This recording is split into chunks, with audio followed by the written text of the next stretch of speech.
Assalamu alaikum warahmatullahi wabarakatuh. I've been on I guess I'm kind of jumping on the bandwagon with the whole chat GPT thing. So, because of mashallah, our sister Lily J, she's been doing a lot of, dawah work in a very interesting way. So I thought, might as well give it a try myself since downloaded the app, really interested, asked a couple of questions, and it was really interesting. So, is the Quran more logical or the Bible more logical from a non-biased perspective, purely based on their holy scriptures? As you can see, is written down. And the reason why I'm annotating it, I'm dictating it, and not the AI is because my version's a bit older. That's why it's thingy, and you have to pay premium, etc. Right. So it says that from purely non-biased perspective, when you analyze the Quran and the Bible from a logical, consistent, and preservation perspective, it breaks it down into the following. So with the Quran, so it now is comparing both books with the logical coherence. So consistency, as it mentions. So the Quran's consistent in its message. It does not have any contradictions, as it mentions afterwards. It does not contradict itself within its own text, as it claims to be a direct revelation from God revealed over 23 years and preserved without alteration. Yes. Even challenges its readers to reflect logically and critically using rhetorical questions and reason-based arguments. Very true. So it asks like things like, it gives signs of Allah and etc. And it says, oh, how can this have happened if it wasn't for God, etc. And also it challenges is the people that question the Quran to, come up with a verse of the Quran. And, subhanAllah, I actually saw a short the other day of this brother, this Da'i brother, this propagator brother who was propagating to some Christians, and he mentioned that challenge, and they were saying, well, Usman radiallahu anhu says, he mentioned a hadith, I can't exactly quote it because I can't remember the exact matan, the text, but from the crux of what he was saying is that some of the verses Umar radiallahu anhu is saying that some of the verses were revealed because he had mentioned about it, and subhanallah mentioned Quran verses. So as in correspondence with that, not to say that God did it because he did it, well, it was just in his qadr, that was a part of taqdeer, whatever. That's another whole discussion about qadr and taqdeer and free will, etc. So I won't go into that. Please comment down if you want me to make a separate video about that, because honestly I've had so many discussions with my friends about that, and that'd be really interesting. But anyway, back to the topic at hand. So Umar radiallahu anhu, he's mentioned that, but that doesn't mean to say that the Quran, it's the challenge has been broken, or that, so for example, some non-Muslim way back in the times, he created a surah called Al-Fil. I can't remember the exact thing. If you want references, just mention in the comments, and I'll mention references afterwards. Don't worry, I do have references. So my teacher was saying that, well, it's not just about the text, that you just copy the structure of the text. It's also about the how coherent, how profound is that whatever has been produced to mankind. For example, when you read Quran, even when you see like non-Muslims reacting to the Quran, it really resonates with them and really affects them, even though they don't know anything about it, they don't understand it. It just affects them straight away. Some of them cry, some of them just like, this is guidance. They just convert like that. You see a lot of Riva stories of Muslim brothers and sisters, they just click like that. But when you get these fabricated verses, like the Surah Coronavirus, which is just now it's just a complete joke. But yeah, so I thought I'd mention that. So it's not just about the text. When Allah challenges, just remember this, brothers and sisters, so don't get confused. The text is an aspect, but also what effect does it have on people? Also the rhetoric used behind it. You get what I'm saying? Like, there's so many reasons why Allah, for example, the way that he ordered things, and why does he, because Arabic is a very complex language, and that's why that's the Quran's been revealed in Arabic. So that's one thing. But the Bible is a collection of books written over centuries by different authors and in different contexts. Pause. So I did ask ChatGPT about this before, and so two things that stand out to me is that it's written over centuries. If something is written down, which is their mode of preservation, because the Quran is preserved through oral tradition. So one person learns it, memorizes it, and they pass on to the next person by reading. Obviously, it was written down afterwards to preserve it in case, because of the wars and etc. But the main transmission is oral. But the Bible, its transmission is written, and if it was done over centuries, so how can you guarantee that there was like no kind of change in the written thing over time? And is written by different authors in different contexts. So it says different authors, so that's my argument. Like, how can you guarantee that these people have been writing the same thing with no contradictions whatsoever if there was like no oral transmission or nothing, and in different contexts? So meaning that they put their own spin on it. So how do you know what the real message is? How do you know that? And I mean, I did mention this to ChatGPT, and they did say that there were alterations in the Bible, and that the pastors and the religious leaders of the Christian faith, they did acknowledge these, and they have removed some of them, which again just goes to show that it's not fully preserved, but still their claim is that the main essential message of Christianity is still intact. But then again, how can you say that, like, if it's been written over centuries with prior hand to get the manuscript you got today? How can you guarantee that one's the same as the one that Jesus said? Because Jesus spoke Aramaic, and then it got translated to Greek, and then from Aramaic to Hebrew to Greek to Latin to English. That's like 4 or 5 changes in language. How do you know? For example, you see so many subtle things. So like in Arabic, for example, Alhamdu, like the alif lam at the beginning, it can mean the, it can be it's loosely translated to the in English, but it has so many other meanings. For example, when it comes to the context of alhamdu, it means all praise, like it's a whole category. So subtle things like that, I'm sure every language has, every ancient language or every classical language had this.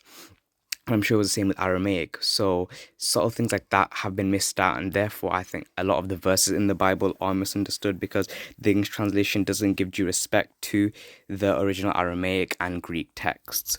Moving on, there are theological shifts such as the Old Testament's strict monotheism, and it mentions a verse versus the New Testament's Trinity doctrine. Okay, so I actually did a bit of research into this, and apparently the only verses to explicitly prove the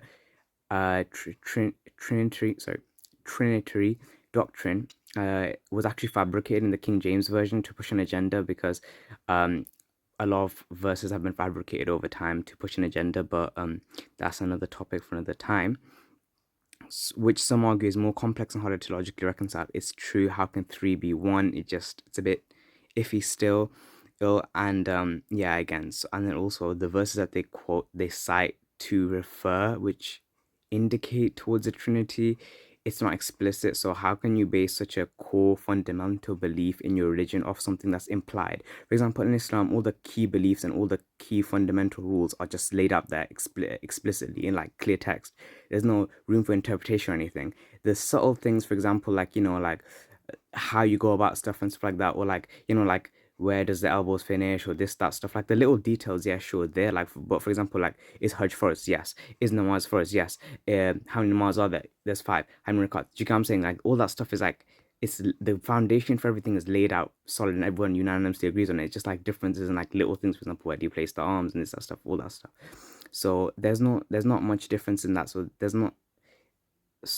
But there's difference here, which really is an issue. Like, for me, if it's such a core belief in your religion, why should it have any contradiction? It should be explicit in your text. But okay, that's up for debate. Some contradictions exist between accounts. For example, the differences in Jesus's genealogy in Matthew and Luke, leading to debates about consistency. So there's contradictions. Okay, verdict: the Quran appears more internally logical and consistent due to its uniform theological stance and structured argumentation. Okay, whereas the Bible has diverse perspectives leading to some inconsistencies. Exactly, it's open. Textual preservation. Now, this is what I was going on about before. The Quran Muslims believe the Quran is perfectly preserved since its revelation in the 7th century with the strong oral and written transmission. Yes, because we have a chain of narrators, and that was very rigorous. And that's a whole video. Like, how do they go into that? That's a whole video for another time. So yeah, we have 2 sources of transmission, written and oral, whereas the oldest this is going on of the Quran. The oldest testaments, the Sana manuscript, the Topkat Api manuscript, I'm not familiar with the names, but whatever, closely match the modern Quran with only minor variation in diacritical marks that does not change the meaning. Yeah, so this also brings up a little debate about, like, for example, the 7 qira'at, the 7 recitations. So that's just to do with, for example, like, like in every language you'll have dialects, you'll have accents and stuff. So similarly, the Quran came in Arabic, and many people spoke in different dialects and accents. So hence the Quran is recited in different dialects and stuff, but that doesn't mean to say it changes the essential meaning. The meaning stays the same. Just 1, 2 zabur and pesh or something, or like the order of the words may be different, but it'll still have the same essential meaning, which is the main point, which shows that the essential message and the text is still preserved. And for each of those for each of those recitations, we have a solid transmission going from the person who it started off with. For example, the Hafs riwayah, the Hafs recitation, the person who started Imam Hafs ibn Asim. From Asim, it goes from him to the Prophet. So you have a direct chain from him to the Prophet. So that shows that, like, and you can look that up yourself for each of the riwayat, for each of the recitations. So that shows that they are all valid. And that's the beauty of Islam, that it's wide, it's vast, and it's inclusive.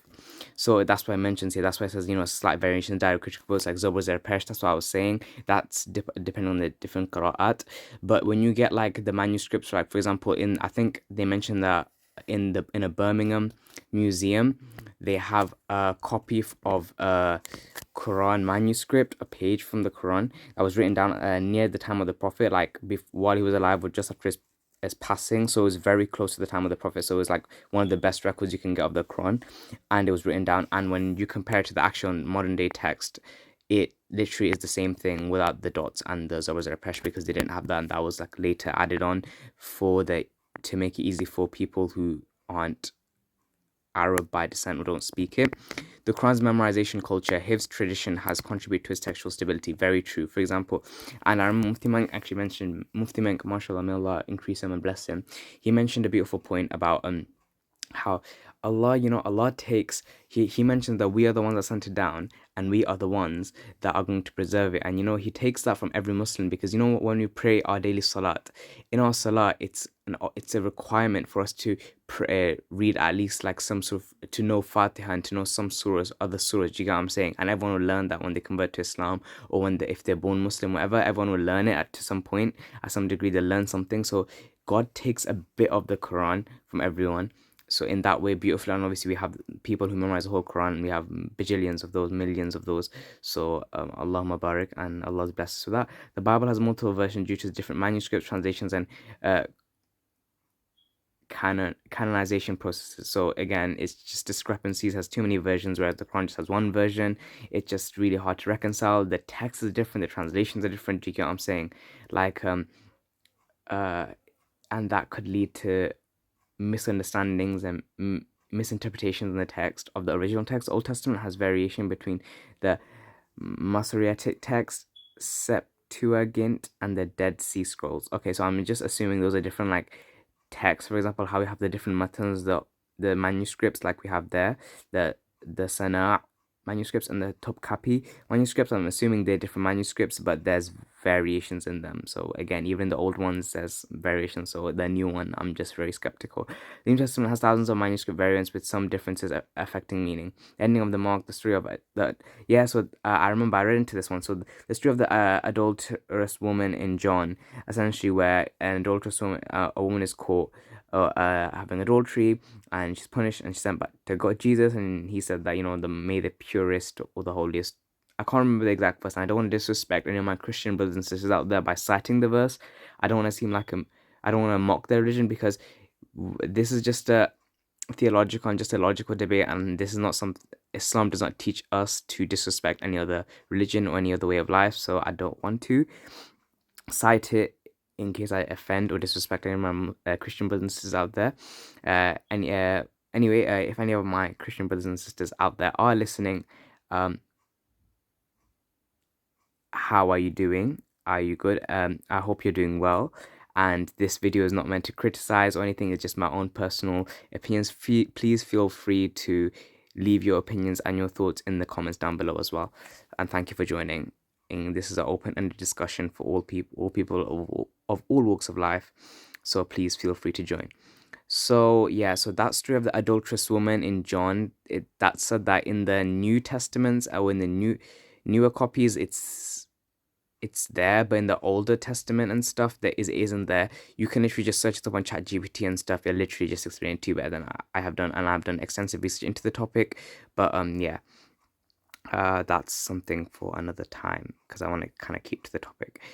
The process of translation Greek, Latin, English introduces interpretational difference. That's what I was mentioning. So every language has subtle differences and uniqueness, but those things will be, you can't fully capture that in when you translate to another language. Same with the Quran from Arabic to English. Like when you translate, there's be so many like subtle meanings that you won't think yet, and it'll like really and really help you understand the deeper meanings and the actual true meaning of what God's trying to tell you. But with this, because it's been translated through so many languages, you don't know that, those little things that could really that could really contribute to your understanding and your deepening of your connection to God or whatever. It's really missed. So that's why it leads to interpretational differences, because you don't have those things to like lead you somewhere or something, or just to restrict that a bit. So that's why ChatGPT says the verdict is the Quran is more preserved than the Bible, which has multiple versions and textual variants. Theological clarity and simplicity. This was mentioned prior, but I think it's just going over it again. Islam sets out clear laws for every aspect of life. As I mentioned, it's clear about laws, moral codes, and guidance. Everything's just clear cut. How do you live your life? How do you interact with people? Blah blah blah blah. Every aspect of life is discussed. And when I say, well, alhamdulillah, one good thing about Islam is that that's the beauty of it, because it just tells us, it's like a guide, it's like a GPS through life, as a scholar once mentioned. It's like a GPS through life. Like, without a GPS, or like without sat nav or map or Google Maps, you don't know where you're going. So similarly, it's like the Quran and our religion is like a Google Maps through life. Like, how do you navigate each part of life? And honestly, that's the beautiful thing about it. So we're not lost and we're not left to just like our own human things, our own human understanding, because our understanding is so limited. And that's really reflected in even in science. For example, just 100 years back, smoking would have been considered beneficial at the late end of the 2000s. In the 19th, sorry, during the 20th century, at the late end of the 20th century, it was considered healthy for people to smoke, because the heat would like kill off bacterial germs and stuff in the lungs. But nowadays, obviously, we know that it's bad. So it just goes to show how limited our human understanding is, and how we're just increasing day by day. Whereas God, who we believe in every faith to be all-knowing and to be the omnipotent and omnipresent being who is not affected by time, etc., he would know best what is best for us. Anyway, that's why that's a beautiful thing about the religion, and it does not contain theological shifts on multiple viewpoints. Yeah, so when it comes to theology, everything's just concrete, honestly. Like the crux of it is concrete. There is theological disputes, for example, Sunni, Shia, Maturidis, and etc. Like many views they'll hold about like God and stuff, but the crux of everything is still the same amongst everyone. So again, the Bible, the Old Testament emphasizes Jewish law and prophecy, while the New Testament introduces Jesus' teachings and theological changes. For example, grace versus law. So yeah, these are just like these aren't like subtle changes in theology. I think that's quite important, because from what I understand, the Christian belief, correct me if I'm wrong, if any Christians are listening, or if anyone who's well knowledge in the religion is listening, the concept of grace is quite fundamental to the Christian belief. If nowadays, I'm pretty sure, from what I have gathered. But if that's being challenged by law and the Testament of Moses, then I think that just really does speak volumes about how preserved and how consistent we can say about the Bible. Yeah, it's that the Trinity doctrine does not need um explanation. Honestly, that's quite self-explanatory. It's theologically more clear. Overall, logical consistency, Quran has more logical consistency. Textual preservation, Quran is more preserved, and the Quran presents more straightforward theological structure, while the Bible invokes across while the Bible involve while the Bible involves across different books. From purely logical, consistent, and preservation standpoint, the Quran appears more coherent than the Bible. However, theological truth is a separate discussion based on faith rather than pure logic. Right, so that is a good point to mention. So again, when it comes to the matter of faith, logic isn't everything, and I do agree with that.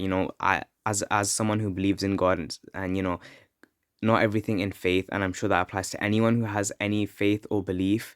If in any way of life, you'll believe that there'll be some element of just belief, like for example in God. Like you can somewhat logically prove God, but you can't fully like prove like, oh, how is he, you can't see him, stuff like that.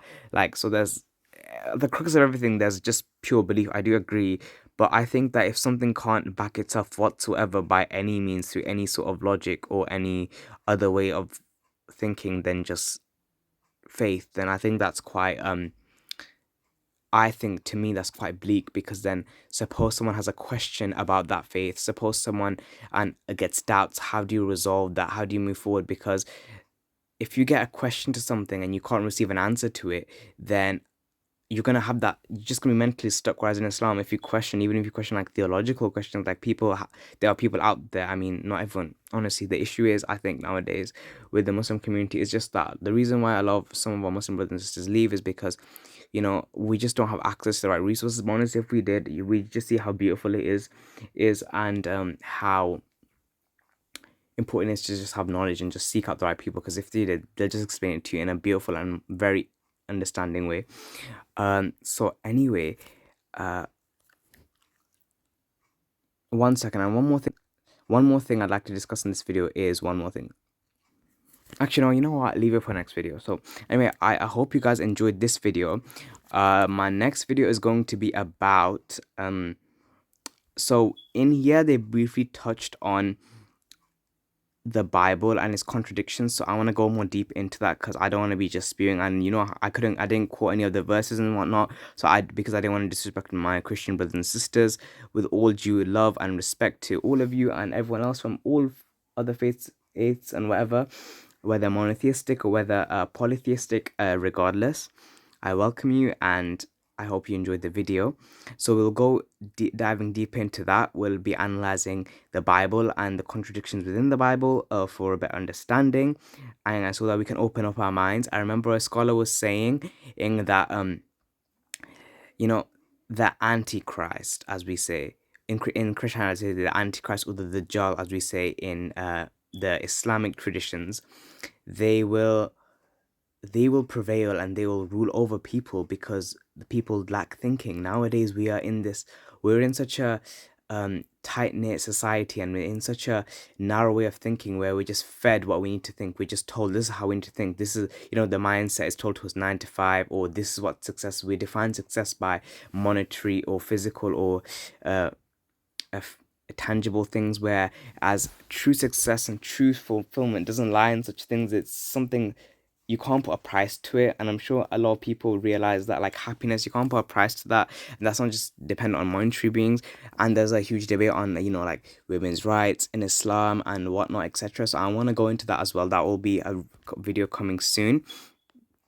And yeah, so I hope to see you guys in the next one, and Assalamu alaikum, or bye bye, and I hope to see all of you guys in the next video.